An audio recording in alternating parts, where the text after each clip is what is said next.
Nao alipoona hayo, aliondoka akaenda ahifadhi roho yake, akafika Beersheba, mji wa Yuda, akamwacha mtumishi wake huko.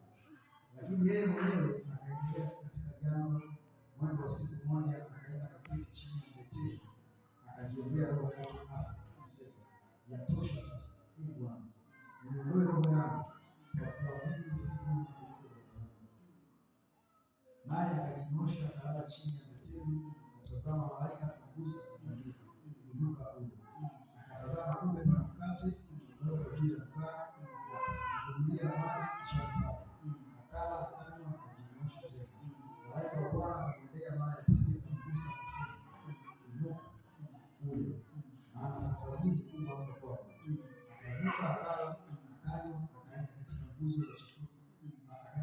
nguvu za chakula hicho siku 40 mchana na usiku, hata akafika Horebu, mlima wa Mungu. Amen. Hata akafika Horebu. Nataka nikwambie tena kitu kidogo hapa.